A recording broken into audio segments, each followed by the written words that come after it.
ya si Luperman ini maruk banget, yang bahkan ngambil bagian duit yang segitu banyaknya. Bahkan Bye Bye Bye, lagu viral ini konon katanya diciptakan buat jadi sebuah lagu yang menyatakan perpisahan NSYNC dengan Luperman, figur yang membesarkan nama mereka. Ya sebenarnya gue sih sampai capek ya ceritain kekayaan dan gak masuk akalnya ini orang sampai punya kota sendiri yang isinya bisnis-bisnis dia semua yang nggak jelas cash flow-nya dari mana.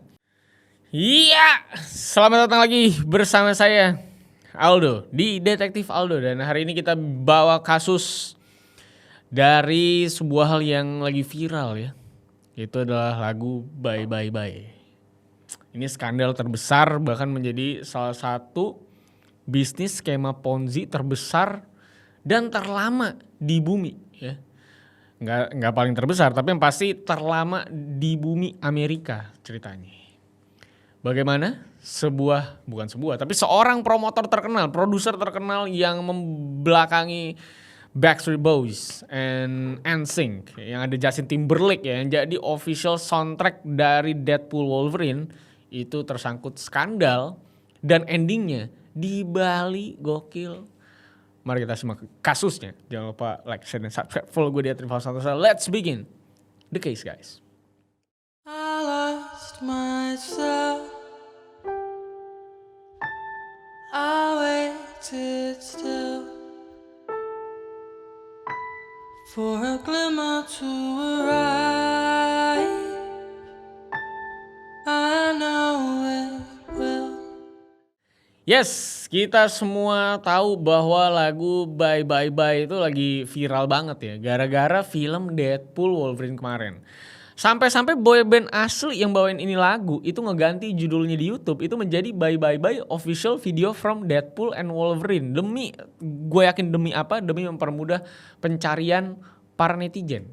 Dan sekarang nih udah nyampe 389 juta orang yang nonton video Bye Bye Bye saat video ini gue syuting.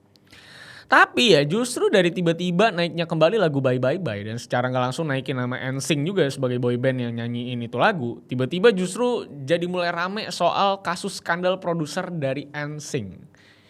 Boyband yang salah satu anggotanya adalah Justin Timberlake yang memutuskan untuk cabut dan bersolo karir di tahun 2002 dan jadi member NSYNC paling kaya sampai saat ini.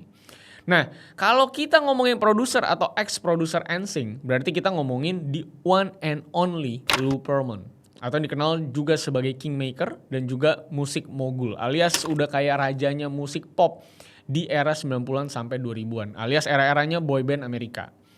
Tapi skandalnya dia apaan nih gitu? Dan apa yang bikin NSYNC dan juga Backstreet Boys itu mutusin buat keluar dari produserannya Luperman, padahal Luperman ini yang bikin dua boyband tersebut. Bahkan Bye Bye Bye, lagu viral ini konon katanya diciptakan buat jadi sebuah lagu yang menyatakan perpisahan NSYNC dengan Luperman, figur yang membesarkan nama mereka. Oke, di tahun 80-an menuju 90-an muncul sebuah nama boyband yang hits pada masanya, yaitu adalah New Kids on the Block. Ini boyband pada masanya khususnya di tahun 1989 itu meledak banget dengan lagu-lagunya dan bahkan udah masuk Billboard 100 dari tahun 86 dengan lagu Be My Girl-nya. Lalu lanjut terus sampai ke lagu paling meledaknya, yaitu judulnya adalah Step by Step, yang bahkan udah masuk ke top 25 Rolling Stones Teen Idol Breakout Moments di urutan ke-16. Jadi udah legendaris banget. Lalu suatu hari di tahun 90-an, 91-an, band manager dari New Kids on the Block ini seperti biasa lagi charter pesawat buat band asuhannya keliling-keliling bumi gitu. Dan ketemulah band manager ini sama pemilik jasa sewa pesawat bernama Air Continental Airlines. Namanya adalah Luperman. Pas ketemu, ini dua orang saling ngobrol dan Luperman nanya, ini bocah-bocah kerucil ini siapa? Kok bisa-bisanya bocah-bocah muda ini charter pesawat? Karena pada saat itu Luperman itu gak ngikutin musik dan gak tahu ini boyband tuh boyband siapa. Lalu dijawab sama manajernya, mereka ini adalah New Kids on the Block, boyband yang lagi super terkenal di akhir 80-an sampai 90-an awal. Dan penghasilannya pada era itu bahkan udah nyampe 115 juta US dollar yang kalau kita konversikan sekarang mungkin mau 2-3 triliun dalam 1 tahun. Belum lagi merchandise itu kejual hampir 1 miliar dolar lebih, lu bayangin. Dan dengar fakta ini 5 bocah muda ini bisa kaya raya dari jadi boyband, Luperman itu langsung bilang, wah salah bisnis saya nih. Harusnya memang saya mah bikin boyband gitu kan kira-kira ya. Nah, sebelum ketemu sama band manajernya New Kids on the Block, si Luperman ini yang lahir pada tahun 1954 di New York, itu sebenarnya bikin bisnis pertama kalinya yaitu jasa penyewaan taksi helikopter buat bisnismen di New York di tahun 70-an. Terus dia pindah lagi ke usaha penyewaan blimp atau balon udara yang biasa buat iklan-iklan atau Zeppelin versi balon lah ya. Dan dia pindah ke Orlando di tahun 85 untuk ngurusin bisnis blimpnya ini. Nah, penyewaan blimp ini dikasih nama Airship International. Dan cukup sukses lah di tahun 80-an sampai 90-an sampai disewa juga sama McDonald's. Dan bahkan berhasil IPO dan jual saham ke publik sampai bisa dapat dana sekitar 3 juta US dollar. Sambil dia bikin Air Continental Airlines yang adalah jasa penyewaan pesawat terbang di sekitar tahun 89 sampai 90-an. Dan selain McD yang jadi klien penyewaan balonnya ini ada SeaWorld juga bahkan yang juga nyewa ini blimps buat bisa ngiklan di udara. Sampai akhirnya perusahaan ini nggak bisa berjalan dengan baik lagi karena salah satu balonnya Luperman ini jatuh dan akhirnya menyebabkan sahamnya itu turun dari $6 per lembar sampai akhirnya jadi 3 sen per lembar. Dan satu persatu balonnya juga jatuh tanpa alasan yang jelas. Sampai akhirnya ngebuat Airship International ini kehilangan banyak klien besar karena dirasa tidak kredibel. Orang balonnya bisa jatuh gitu kan. Masa lagi terbang-terbang jatuh gitu. Makanya karena bisnisnya udah mulai tidak menguntungkan nih nyewain blimp ini, Luperman mulai pindah haluan bisnis pada saat itu. Nah, balik lagi ke cerita awal, saat Luperman ini ketemu sama manajernya New Kids on the Block di tahun 1991, Luperman ini benar-benar penasaran sama bisnis boyband yang bisa menghasilkan ratusan juta US dollar. Apalagi ditambah perusahaan blimp dia ini juga sudah mulai tidak menghasilkan gitu. Makanya tahun 92 dia mulai bikin yang namanya Transcontinental Records. Dengan tujuan pengen mencetak boyband macam kayak New Kids on the Block dan ngasilin duit banyak dari sana. Makanya dia mulai dengan memasang iklan di media lokal Orlando namanya Orlando Sentinel dengan judul mencari talenta-talenta penyanyi laki-laki muda yang mau dijadikan grup seperti New Kids on the Block ataupun Boyz II Men. Lalu pada tahun 93, dari pencarian talenta itu muncullah Backstreet Boys, seperti yang kita kenal sekarang dengan 5 anggotanya. Sambil merugi di perusahaan blimpnya yang kehilangan klien terus karena balonnya jatuh mulu. Luperman juga coba terus mempromosikan Backstreet Boys ini ke banyak tempat, mulai dari sekolah-sekolah dan event-event lain dan tawar-tawarin ke label-label sambil dia rugi terus juga di Airship International sebanyak $4 juta di tahun 94. Sampai akhirnya bangkrut ini Airship International di tahun 95. Yang katanya balon-balonnya sengaja dijatuhin juga sama Luperman semuanya biar uang asuransinya itu turun dari balon-balon yang jatuh itu dan duitnya bisa buat ngebiayain si Backstreet Boys ini. Sampai akhirnya meledak juga ini Backstreet Boys di tahun 97 lewat hits mereka yang judulnya tuh Quit Playing Games yang kejual 2 juta kopi di tahun 97. Dan sebelum tahun Backstreet Boys meledak, tahun 95 pun ini Luperman tuh ciptain saingannya Backstreet Boys. Namanya NSYNC yang ada Justin Timberlake-nya. Karena menurut dia daripada orang lain yang bikin saingan buat boyband ciptaan dia, mending dia sendiri yang bikin saingannya. Duit yang dibuang untuk promotion Backstreet Boys ini juga tidak main-main ini. Luperman itu rela mengirim Backstreet Boys ke Eropa untuk membesarkan nama mereka di sana dan berhasil jadi salah satu boyband paling terkenal di Eropa di era 90-an sampai akhirnya kembali ke Amerika setelah hits tahun 97-nya itu meledak di Amerika dan masuk ke chart Billboard 100 nomor 2 di Amerika Serikat. Bahkan biar ini band meledak ya, Luperman sendiri yang maksa label buat masukin Backstreet Boys ke label yang namanya Jive Records. Label yang sukses juga karena membawahi Backstreet Boys, NSYNC, dan juga Britney Spears. Dan jadi 3 nama yang bikin rekor sebagai best selling dari labelnya Jive Records. Sekarang labelnya udah bangkrut, walaupun sempat diakuisisi sama Sony ya.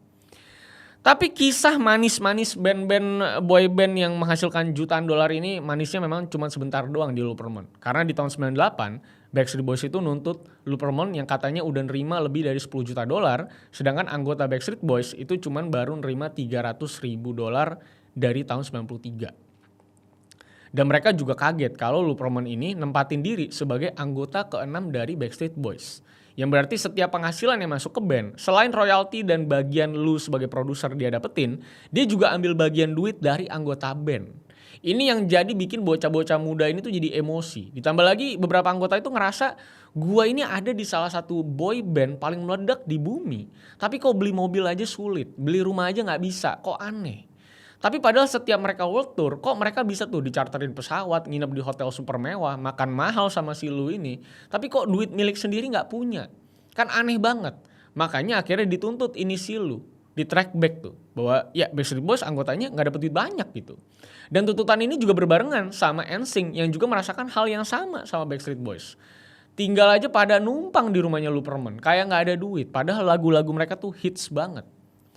Persidangan kasus ini pun jalan sampai akhirnya fans NSYNC tuh bikin lingkaran doa bahkan di depan pengadilan demi NSYNC itu bisa memenangkan kasus ini. Outside of the courthouse. Please be with them today in the court and please make them really come out victorious.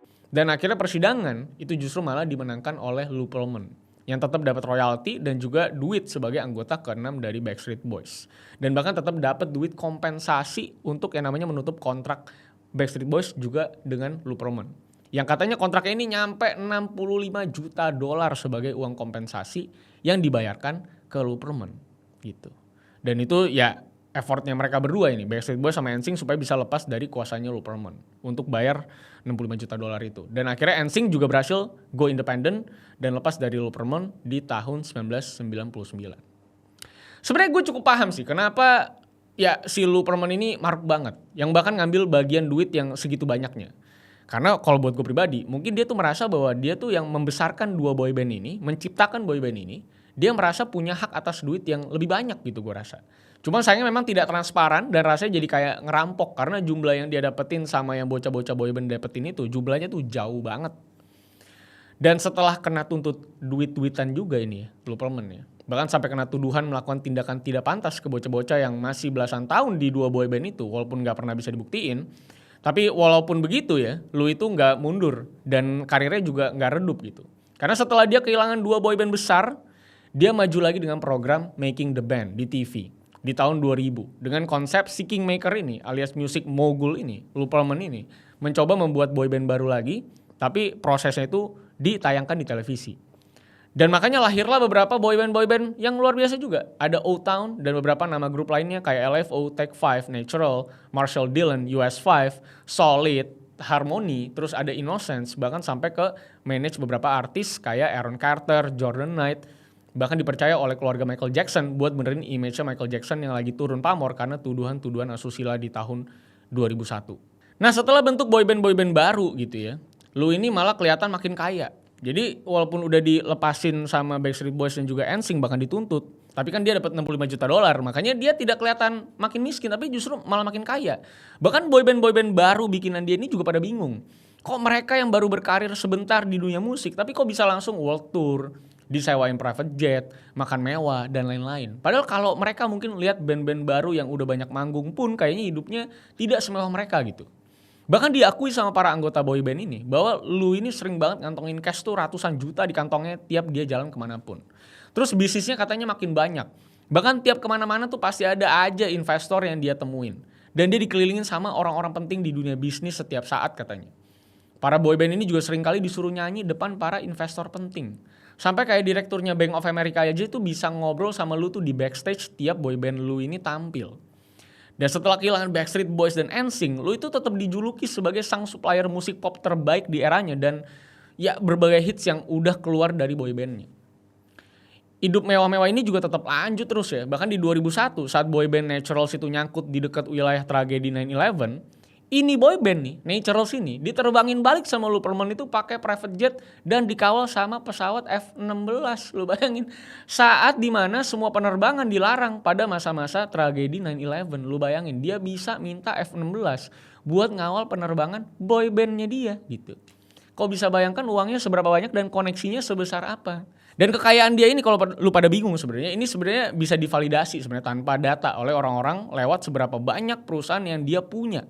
Bahkan kartu namanya itu bisa nyampe 40-an karena perusahaannya ada sebanyak itu. Mulai dia punya perusahaan yogurt, bikin restoran pizza, beli nightclubnya Paris Hilton, bikin steakhouse namanya Pearl gitu ya. Karena dia tiap hari makan steak mahal. Bahkan dia punya tim football, lu bayangin. Dan ini semua di bawah perusahaan Transcontinental. Jadi kalau orang nanya dia kaya dari mana, ya karena perusahaannya banyak gitu. Di tahun 2003, dia juga beli kompleks besar yang namanya Church Street Station di Orlando. Dengan tujuan bikin Orlando itu terkenal sebagai pusat musik di Amerika. Dan bikin ini kompleks jadi home base-nya perusahaan Transcontinental Group-nya dia. Dan ini wilayahnya gede banget, bahkan ada keretanya lu bayangin. Kekayaannya Lu ini juga udah sampai ke tahap yang memang tidak masuk akal. Sampai dia bisa beliin orang rumah, bayarin orang nikah, beli mansion di mana-mana, beli mobil mewah, liburan mewah, dan lain-lain. Sampai orang-orang dalam perusahaannya yang ngelola keuangan maupun yang kagak ngurusin duitnya si Luperman ini aja bingung. Ini orang dapat duit dari mana? Bisa sebanyak ini duitnya kagak habis-habis gitu. Padahal report perusahaan-perusahaan ini mereka nggak pernah pegang gitu. Dan kalau ditanya dari mana duitnya, satu hal yang bisa dia jawab adalah duitnya itu berasal katanya dari bisnis pesawat terbang yang dia sewakan dan perusahaan-perusahaan lainnya. Yang katanya nih ya, dia tuh modal beli pesawat itu didatangkan uangnya dari para investor-investor kenalan dia. Terus dia sewakan pesawat-pesawat dia ini ke artis-artis besar yang katanya bisa menghasilkan jutaan dolar setiap bulannya. Gerakannya juga nggak sampai situ doang untuk buang-buang duit ya. Karena saat tren boyband itu mulai turun di tahun 2004-2005, Lu itu bukannya pivot ke genre musik lain atau ke bisnis lain mungkin, dia malah bikin acara Big in America di TV. Buat bikin boyband lagi dan naikin pamor boyband lagi. Dan buang-buang duit lagi yang entah dari mana. Walaupun ya dia punya 40 perusahaan, tapi nggak ada yang pernah tahu tuh report keuangannya kayak apa gitu. Ya sebenarnya gue sih sampai capek ya ceritain kekayaan dan gak masuk akalnya ini orang sampai punya kota sendiri yang isinya bisnis-bisnis dia semua yang gak jelas cash flow-nya dari mana. Nah sekarang kita masuk ke 2006 saat semuanya tuh mulai kebuka dan endingnya bakal bikin lo kaget sekaget-kagetnya sama ini orang. Di tahun 2006 itu mulai ketahuan bahwa lu ini punya program investasi dana pensiun dengan bunga yang lebih tinggi rata-rata dan dijamin sama 3 badan keuangan yang jaminan ini menyangkut kalau ini program investasi tiba-tiba bangkrut, 3 badan keuangan ini siap ganti rugi ke para investor. Program ini diiklanin kemana-mana sampai ke koran-koran. Duit yang masuk luar biasa banyak karena program ini amat menggiurkan khususnya buat mereka yang nabung duit buat pensiunan mereka. Jelas ada banyak yang minat dan langsung masukin duit mereka, tapi tentunya juga ada yang coba meneliti dan minta jasa keuangan untuk periksa dan ngecek apa bener ini investasi beneran bisa ngasih bunga segede ini dan dijamin oleh 3 badan keuangan. Makanya beberapa orang turun untuk ngecek ini investasi, bahkan terbuka juga bahwa lu ini tidak bayar persenan pengacara yang berhasil menangin kasus dia lawan NSYNC dan juga Backstreet Boys. Di kasus itu kan dia menang 60 jutaan ya, dan pengacara tuh punya hak untuk dapetin bagian dari kemenangan itu yang adalah sekitar 16 juta dolar. Dan itu nggak dibayarin. Bahkan uang muka senilai 1 jutaan dolar ke pengacara itu ternyata pas dicek, itu ceknya bodong. I was entitled to close to $16 million of that as our fees. Makanya selagi ini program investasi lu ini dengan atas nama Transcontinental Airlines alias bisnis penyewaan pesawatnya dicek sama beberapa pihak keuangan, karena banyak yang curiga sama program investasi ini, di sisi lain, lu itu juga nerima tuntutan dari pengacaranya sendiri yang belum dibayar sampai saat itu, yang nyampe bahkan ke tangan FBI. Jadi kasusnya itu dikasih sama FBI gitu. Ini kasus akhirnya ngegulung dan mulai muncul di banyak media besar dan mulai banyak investor yang nelpon ke kantor Transcontinental untuk mulai minta duitnya dikembaliin. Karena isu-isunya udah mulai santer ya, dimana sepertinya ini investasi bodong gitu dan memang tidak ada jaminan dari 3 badan keuangan. Tapi tiap ditelepon gak ada satupun pihak trans yang punya kapasitas buat ngejawab. Dan kondisinya makin meledak. Mulai banyak orang yang datengin semua usahanya lu. Bahkan sampai nyolong banyak barang dari beberapa usahanya lu sebagai bentuk jaminan dan protes duit mereka yang tidak turun-turun. Bahkan mentionnya lu ini itu didatengin orang-orang bersenjata alias kayak mafia buat nyari si Luperman ini. Dan lu ini memang tiba-tiba ngilang dan susah dicari. Terakhir kali dia cuma kelihatan di kantornya yang satu komplek itu tuh, ya yang di station itu, Church Street Station itu. Terus dia ngomong ke salah satu temannya bahwa udah nih gue lagi buru-buru, gue mau liburan sebentar. Dan itu di tahun 2007.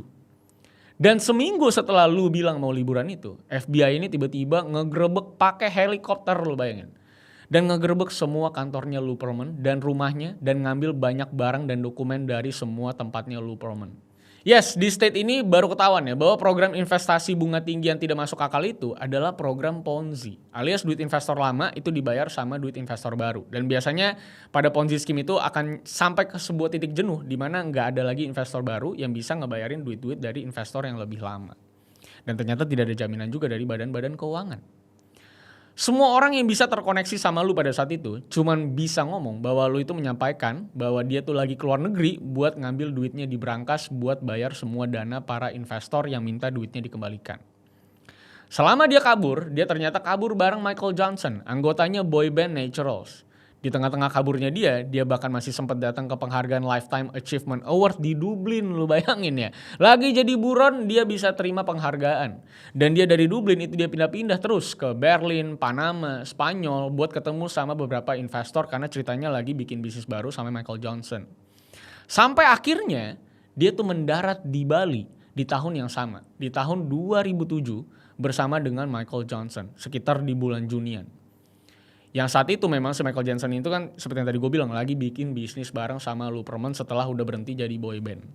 Dan si Michael Johnson ini nggak tahu bahwa dia tuh lagi nemenin Lou ini sebenarnya kabur dari kejaran FBI gitu. Ya dia nggak tahu karena pas dia cabut di Amerika kasusnya tuh belum meledak gitu dan dia nggak punya internet juga kan buat cek berita di Amerika gitu kan. Dan kasusnya Lou tuh terus jalan tuh di sisi lain dan bukan hanya soal bisnis program investasi bodongnya doang, tapi ternyata investasi besar-besaran yang dia dapetin dari banyak investor besar terkait bisnis penyewaan pesawat yang katanya dia tuh punya 50 pesawat terbang di Transcontinental Airlines itu dan disewa sama banyak artis, ini tuh ternyata adalah kabar bohong semua. Dan usahanya usaha bodong. Dia cuman punya hanggar kosong. Gak ada pesawat terbangnya, bahkan brosur maskapai Transcontinental yang ada pesawat bertuliskan Transcontinental yang kelihatan nyata itu ternyata bukan pesawat beneran, tapi pesawat mainan yang dipegang sama orang seakan-akan lagi terbang dan tangannya diedit biar gak kelihatan. Gokil sekali menurut gua. Ini bisa menipu ratusan juta dolar lo, bayangin dengan cara itu.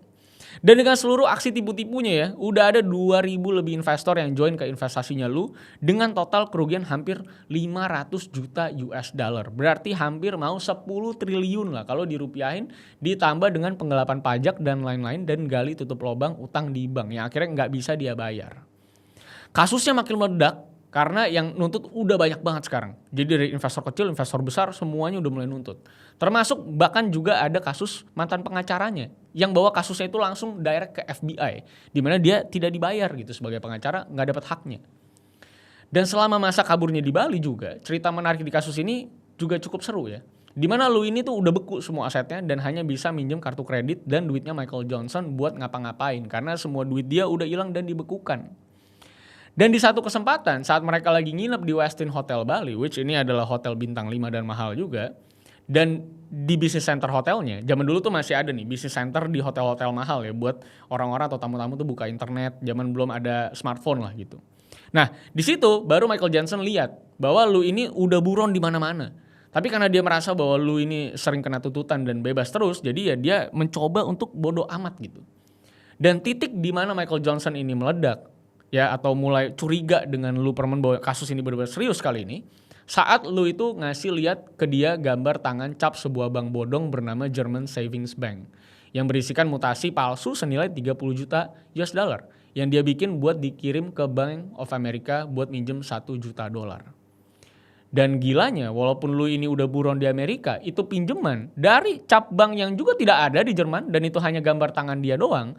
Ternyata pinjaman 1 juta dolar itu bisa cair, gokil gak lo? Dan bahkan itu gambar cap itu ditunjukin ke Michael Johnson. Gimana? Gambar gue udah cukup nyata belum? Itu yang akhirnya membuat Michael Johnson ini langsung pulang dari Bali. Dan ngerasa ini udah gak beres. Kalau udah memang kondisinya kayaknya udah nipu banget kayak gini. Tapi usaha untuk bisa dapetin duit 1 juta dolar tadi ya, setelah sudah bisa disetujui gitu sama Bank of America gitu ya, ternyata proses itu tidak bisa berjalan sempurna. Karena di bulan Juni tanggal 13 tahun 2007, seorang pembaca yang ngikutin kasusnya Lou, ini berada di hotel yang sama dengan Lou Pearlman, yaitu ada di Westin Hotel. Dan pembaca tersebut itu melaporkan keberadaan Lou ke surat kabar yang dia baca. Dan kabar tersebut langsung disampaikan ke FBI bahwa Lou Pearlman itu ada di Indonesia. Dan pembaca tersebut itu mulai memotret Lou yang sedang sarapan pagi. Kok bisa dia santai breakfast ya setelah nipu ratusan juta dolar gitu kan. Dan di foto itu juga terpotret 2 agen FBI yang ada di sana. Dan sudah menerima informasi soal keberadaan Lou di Bali. Dan saat sudah bisa dikonfirmasi, tanggal 14 Juni 2007, Lou Pearlman, sang kingmaker, boy band guru disebutnya, music mogul era 2000-an, akhirnya ditangkap dan dibawa kembali ke Amerika. Setelah tertangkap inilah terbuka sudah bagaimana metode dia bisa mendapatkan investor-investor kelas paus untuk bisa masukin duit ke bisnis dan program dia. Dimana dia sering ngebohong bahwa semua bisnisnya itu berjalan lancar, punya banyak perusahaan. Dia bisa dibilang itu dia juga alasan kenapa para boyband milik Lou ini sering disuruh nyanyi depan investor supaya bikin percaya gitu bahwa ini boyband gue sukses gitu, bisa menghasilkan uang, ini salah satu bisnis gue yang sangat menghasilkan gitu. Dan kenapa juga para milioner sering berada di backstage tempat para boyband konser untuk melihat langsung bisnisnya Lou, salah satunya adalah boyband. Dan memang Lou ini sengaja jadiin boyband sukses bikinan dia ini sebagai gambar depan dari bisnis dia yang seakan-akan sukses besar biar investor mau taruh duitnya semua ke dia. Terbuka juga koneksinya ke orang dalam juga banyak katanya ternyata. Mulai dari polisi sampai para politisi untuk nutupin semua bisnis bodongnya dia di Orlando dan sepertinya sudah menerima pundi-pundi uang dari Luperman untuk nutupin semua bisnis bodongnya dia dan penggelapan pajak dan lain-lain. Dalam persidangannya dia ngaku bersalah dan dihukum selama 25 tahun dan satu-satunya awal kenapa dia ketangkep ya sebenarnya karena dia tidak bayar pengacaranya. Kalau dia bayar itu pengacara $16 juta, mungkin kasus ini nggak akan turun sampai ke FBI karena ini turun ke FBI gara-gara pengacaranya gitu ya. Dan kasusnya mungkin tidak akan ke blow up dan mungkin nggak banyak investor resah yang mau ngambil duit mereka dari program investasi Luperman yang sebenarnya ternyata sudah jalan berpuluh-puluh tahun. Luperman itu akhirnya meninggal di penjara di tahun 2016 saat dia tuh berumur 62 tahun karena komplikasi dan dikubur di tanah kuburan keluarganya di New York. Ironinya saat dia meninggal gak ada dari keluarga yang mau urusin pindahan jasadnya Luperman ini untuk balik ke New York dari Florida di mana tempat dia ditahan. Dan fun fact juga ya, Luperman itu adalah saudara dari Art Garfunkel, seorang penyanyi legend yang lagu hitsnya judulnya Bridge Over Troubled Water gitu ya. Dan Art Garfunkel ini gak mau ngurus juga karena takut namanya kebawa atas kasusnya Luperman ini. Dan cuman beberapa mantan karyawannya doang yang ngurus pemakamannya Lou dan bahkan gak ada batu nisan dari Luperman di makamnya. Dan kayak orang yang gak pernah ada aja di bumi gitu. Yang nge-tweet cuman Justin Timberlake gitu. Supaya katanya Luperman itu mendapatkan kedamaian di tempatnya. Ya pada masa-masa di penjara Lou itu masih sering cerita bahwa dia tuh bakal bebas dari penjara dan semuanya akan kembali baik-baik saja. Bahkan dia ngegambar adegan dia tuh kabur dari penjara dan dikirimin itu ke karyawan-karyawannya gitu ya. Tapi sepertinya itu memang hanya halusinasi dia semata ya. Dan katanya dia sering dibully dan digebukin di penjara. Saking dia mungkin aneh mungkin gitu ya. Dan kasus Luperman ini dinyatakan sebagai kasus Ponzi terlama yang berlangsung di Amerika Serikat selama hampir 30 tahun beroperasi tanpa ada kecurigaan. Dan dari 500 juta US dollar yang dia rampok dari para investor ini untuk membiayai kehidupan foya-foya dia yang ulang tahun aja bisa ngundang Hulk Hogan gitu ya. Cuman 10 juta dolar yang bisa didapatkan kembali dari sisa asetnya Lou yang bisa dibayarkan ke para investor-investor yang sudah rugi. Dan bahkan banyak banget orang yang sudah memberikan seluruh hartanya untuk dana pensiun dengan programnya Luperman yang bisa ngasih bunga tinggi ini. Dan banyak yang putus asa karena uang satu-satunya tabungan mereka banyak digelontorkan untuk program investasi Lou yang akhirnya banyak banget yang depresi karena kasus ini. So itulah dia Luperman ya, yang bikin sebuah boyband hanya untuk menjadi sebuah cover dari Ponzi scheme atau bisnis bodong yang dia lakukan. Dengan cara tersebut, investor banyak yang percaya bahwa gila ini Luperman aja punya boyband besar kayak Backstreet Boys, NSYNC, O-Town gitu ya, Naturals. Pasti ini bisnisnya semua bener nih. Berarti semua 40 perusahaan itu tuh berjalan dengan sempurna dengan revenue yang gila-gilaan. Pada nyatanya tidak ada satupun penghasilan yang dihasilkan dari perusahaannya. Dan semua mutasinya saat dicek itu semuanya cuma datang dari 2000 investor itu yang masukin duit gila-gilaan banyaknya. Dan duitnya dibuang-buang sama dia buat pesta pora guys. Tapi di sisi lain, para mantan karyawannya tetap bilang bahwa Luperman adalah orang yang baik. Tidak ada mungkin satupun dari mereka yang mau berbicara buruk soal Luperman karena merasa bahwa mungkin selama hidupnya dan bekerja sama Luperman, kayaknya Luperman cukup memanusiakan mereka lah. Jadi mereka tidak pernah memberikan statement yang jelek untuk Luperman. Ya, kita tidak pernah tahu sesungguhnya seperti apa, tapi di persidangan sudah dibuktikan bahwa Luperman memang bersalah dan menipu 2000 investor guys. Gimana kalau kalian punya pendapat terkait dengan kasus ini? Ini adalah skandal di balik lagu Bye Bye Bye and Sing. Goks, promotor ternyata problematik ya. Dan sampai jumpa semuanya di kasus-kasus berikutnya. Masih banyak kasus yang bisa kita bahas. So, see you on the next case guys. I lost myself. I waited still for a glimmer to arrive.